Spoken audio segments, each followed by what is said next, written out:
এ পর্যায়ে আমরা সেটের খুবই গুরুত্বপূর্ণ একটি টার্ম নিয়ে আলোচনা করব, তা হচ্ছে সেটের অন্তর, বা এটাকে বলা হয় হচ্ছে ডিফারেন্স অফ সেট বা set difference, difference of set, সেটের অন্তর বা বিয়োগফল। তাহলে সেটের অন্তর, তাহলে এখানে তো আমার একটা সেট তো আর আমি বিয়োগ করতে পারবো না, তাহলে এই ক্ষেত্রে আমাদের কি মিনিমাম দুইটা সেট লাগবে। তাহলে সেটের অন্তরকে আমাদের অন্তরের অপারেশন করার জন্য আমাদের কয়টা সেট লাগবে? দুইটা সেট লাগবে। ধরে নিলাম সেই দুইটা সেট হচ্ছে একটা এ এবং একটা হচ্ছে বি। এখন সেটের অন্তরকে প্রকাশ করা হয় দুই রকমভাবে, একটা হচ্ছে মাইনাস দ্বারা, অথবা আমরা এরকম একটা বার সিম্বলও ব্যবহার করতে পারি। যে কোনো একরকমভাবে আমরা, এইবার না, আমরা এরকম বার, মানে এই দুইটার যে কোনো একটা ব্যবহার করতে পারি, হয় মাইনাস ব্যবহার করব অথবা এরকম একটা স্ল্যাশ ব্যবহার করব। তাহলে এই দুইটার যে কোনো একটা আমরা ব্যবহার করতে পারি। তাহলে নর্মালি আমরা এটা ব্যবহার করতে পারি, এটা ব্যবহার করতে পারি, যে কোনো একটা ব্যবহার করলেই হবে।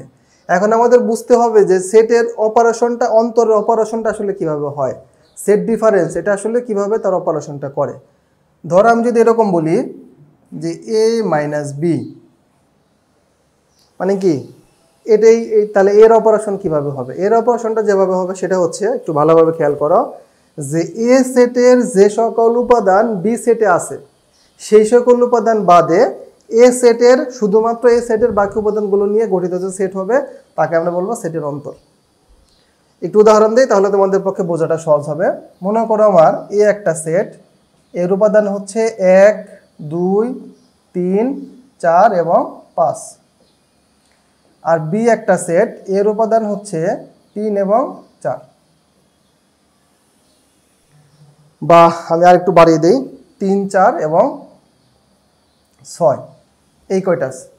তাহলে এখন তোমার এইখানে যে অপারেশনটা হবে সেটা হচ্ছে, প্রথমে তুমি এর মানগুলো বসাও, 1, 2, 3, 4 এবং 5, মাইনাস বি সেটের উপাদান হচ্ছে 3, 4 এবং 6।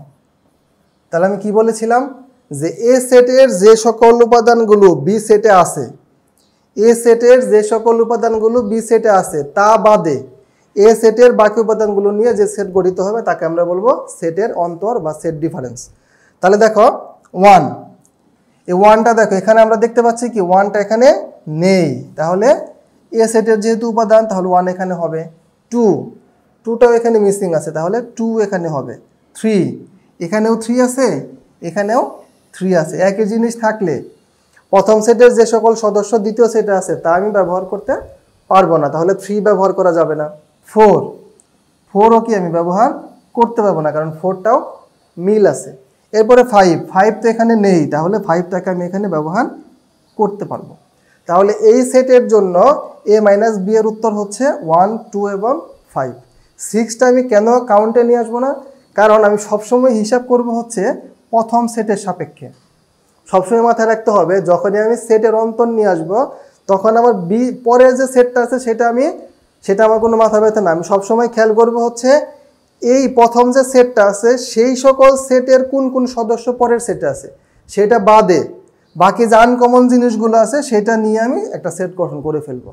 সেমভাবে যদি আমি এখানে তোমাকে বলতাম যে বি মাইনাস এ, সেই ক্ষেত্রে তোমার উত্তরটা কীরকম আসতো দেখো। তাহলে বি এর মান কত কত ছিল? 3, 4 এবং 6, মাইনাস এর মধ্যে কি কি আছে? 1, 2, 3, 4 এবং 5। তাহলে সেম উদাহরণের ক্ষেত্রে এখন যদি তোমাকে বলা হয় যে বি মাইনাস এ, তাহলে তোর উত্তরটা কী হবে দেখো।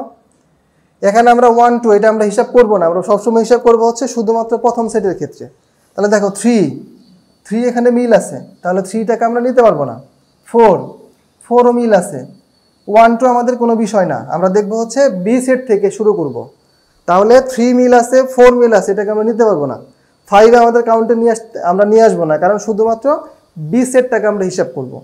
তাহলে এখানে কি আছে?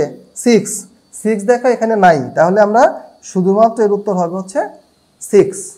তাহলে এটাকে বলা হয় হচ্ছে সেটের অন্তর, যে আমরা সবসময় হিসাব করব কি প্রথম সেটের যে সকল উপাদান দ্বিতীয় সেটে আছে তা বাদে, মানে তা আমরা ব্যবহার করতে পারবো না, প্রথম সেটের আনকমন যে উপাদানগুলো আছে, যে সকল উপাদানগুলো দ্বিতীয় সেটে নেই, শুধুমাত্র সেই সকল উপাদানগুলো নিয়ে আমরা নতুন যে সেটটা গঠন করব এটাকে বলবো হচ্ছে সেটের অন্তর বা সেট ডিফারেন্স। এটা নিয়ে আমরা পরবর্তীতে একটা উদাহরণ দেখব, তাহলে তোমাদের সেট ডিফারেন্সটা আর একটু ক্লিয়ার হয়ে যাবে। তাহলে আশা করি এইটুকু বুঝতে পেরেছো সবাই। ধন্যবাদ সবাইকে।